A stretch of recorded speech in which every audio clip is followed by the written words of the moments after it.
서울 광화문 한복판에서 핵폭탄이 터진다면 단 1초 만에 반경 500m가 완전히 증발합니다. 그 순간 그곳에 있던 모든 사람은 눈 깜짝할 새 없이 사라지는 거죠. 30만 도가 넘는 열기가 모든 걸 집어삼키면서 말 그대로 태양이 지상에 내려온 것처럼 변합니다. 건물도 차도 사람도 구분 없이 모두 제로 변해버리는 겁니다. 이건 공상과학 영화가 아니라 언제든 벌어질 수 있는 현실입니다. 자, 그럼 실제로 이런 일이 서울에서 벌어진다면 어떤 상황이 펼쳐지는지 하나씩 살펴보겠습니다.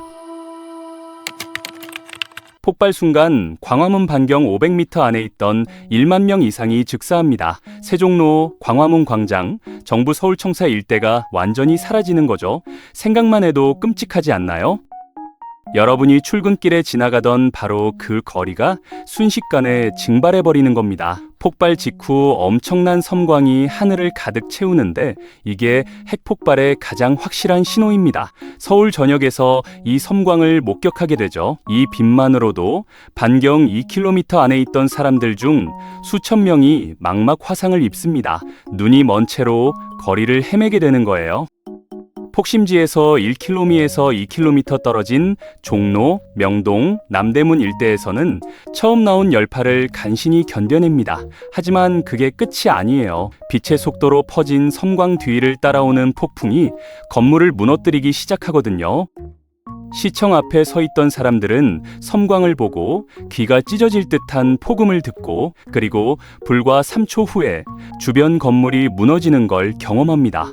유리창이 산산조각 나면서 사방으로 날아가고 건물 파편들이 총알처럼 사람들을 관통하는 겁니다. 폭발 후 단 15초 만에 서울 도심에서 3만 명이 사망하거나 중상을 입습니다. 청와대는 폭심지에서 약 2.5km 떨어져 있습니다. 철근 콘크리트 건물이고 북악산이 어느 정도 막아주긴 하지만 피해는 심각하죠. 창문이 모두 깨지고 내부 구조물이 무너질 겁니다. 이 순간 가장 급한 건 대통령과 주요 강요들이 살아있는지 확인하는 겁니다. 대통령 집무실이 무너졌다면 누가 국가를 지휘할 수 있을까요? 헌법에 명시된 권한 승계 순서대로 총리, 부총리, 각부 장관 순으로 넘어가야 하는데 이 사람들도 서울 도심에 있었을 가능성이 높거든요. 통신망이 마비된 상태에서 누가 살아있고 누가 죽었는지 파악하는 것만으로도 몇 시간이 걸릴 겁니다. 폭심지 바깥 강남, 마포, 용산 일대는 완전한 대혼란에 빠집니다. 올림픽대로, 강변북로, 내부순환로가 앞을 보지 못하는 운전자들로 꽉 막혀버리는 거죠. 핵섬광을 정면으로 본 사람들이 운전대를 잡고 있는 겁니다. 상상이 되시나요? 수만 명이 일시적으로 앞을 보지 못하면서 도로 곳곳에서 사고가 터집니다. 그중 일부는 영구적으로 시력을 잃게 되고요. 10킬로톤급 핵폭발은 반경 5km를 덮는 강력한 전자기 펄스를 방출합니다. 김포공항에서 이륙하려던 비행기들의 전자장비가 먹통이 되고 도심을 달리던 자동차들이 한순간에 멈춰버리며 모든 휴대폰이 작동을 멈춥니다. 인터넷도 전화도 문자도 안 되는 거죠. 폭발 후 15분쯤 지나면 하늘 높이 솟아오른 버섯구름이 보이기 시작합니다. 높이가 4km가 넘는 거대한 구름이 서울 하늘을 뒤덮는 거예요. 그리고 이 구름에서 치명적인 방사능 낙진이 떨어지기 시작합니다. 초기 폭발에서 운 좋게 살아남은 사람들에게 이제 진짜 악몽이 시작되는 겁니다. 차에 가족을 태우고 탈출하려는데 강변북로가 완전히 막혀서 1m도 못 움직이는 상황을 생각해보세요. 라디오는 먹통이고 휴대폰도 안 되고 어디로 가야 할지도 모르는 겁니다. 그 사이 하늘에서는 눈에 보이지도 않는 방사능 입자들이 계속 내려오고 있고요. 방사능 구름은 바람을 타고 서울 전역으로 퍼져나갑니다. 바람 방향에 따라 다르지만 대략 반경 30km가 위험지역이 되는 거죠. 경기도 일부까지 포함될 수 있습니다. 문제는 정확히 어느 방향으로 퍼질지 아무도 모른다는 겁니다. 북풍이 불면 강남으로, 남풍이 불면 의정부로, 서풍이 불면 강동 쪽으로 퍼지겠죠. 폭발 후 10분에서 20분 사이에 첫 번째 방사능 낙진이 내리기 시작합니다. 이때 절대로 하면 안 되는 게 무작정 차를 타고 도망치는 겁니다. 도로가 막혀 있는 상태에서 차 안에 갇혀 있으면 방사능에 그대로 노출되거든요. 그럼 어떻게 해야 할까요? 정부 재난 매뉴얼에 따르면 가장 안전한 방법은 제자리에 머무는 겁니다. 특히 콘크리트 건물 안에 있다면 더욱 그렇죠. 지하실이나 건물 중앙부로 들어가서 창문에서 최대한 멀리 떨어져야 합니다. 만약 밖에 있다면 20분 안에 가장 가까운 건물 안으로 대피해야 합니다. 차 안에 있는 것보다 건물 안이 훨씬 안전하거든요. 건물도 없고 완전히 밖에 노출됐다면 최소한 건물 벽에 딱 터 있어야 합니다. 그게 한가운데 서 있는 것보다는 방사능을 덜 받으니까요.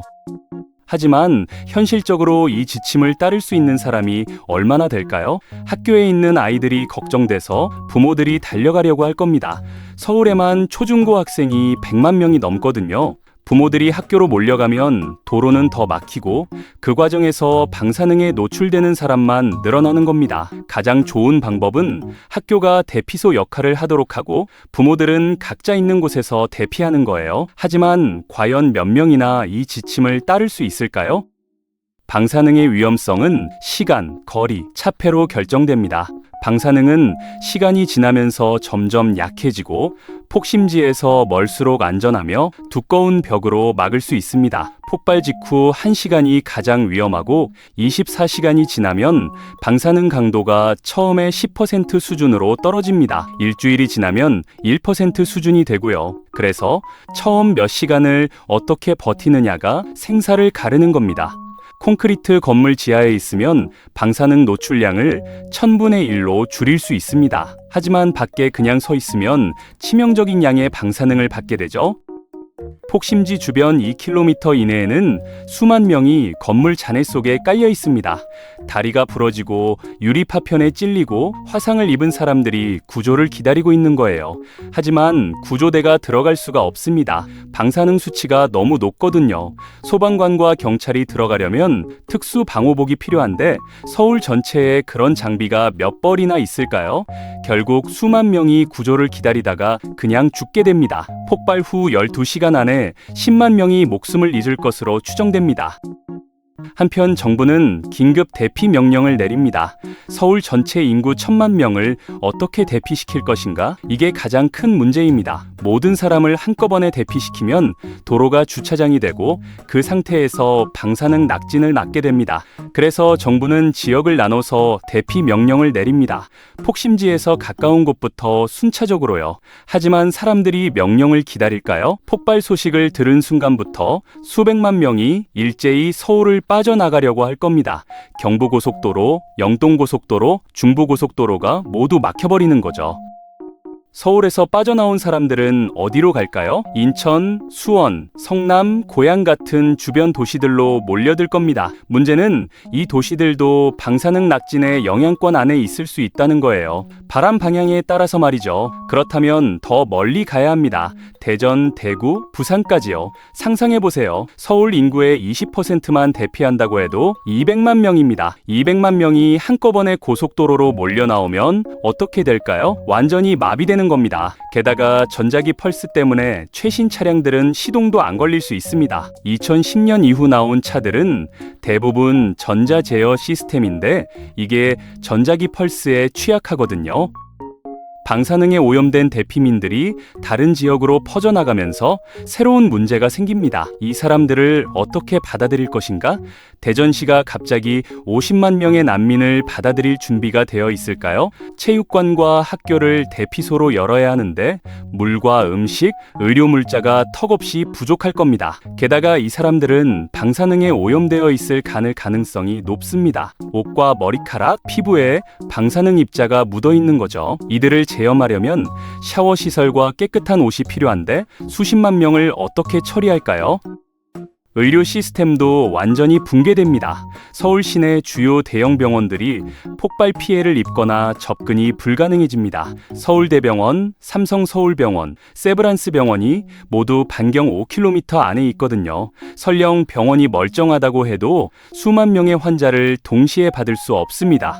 화상 환자, 방사능 피폭 환자, 외상 환자가 한꺼번에 몰려오는데 의사와 간호사가 부족하고 의료 장비도 부족합니다.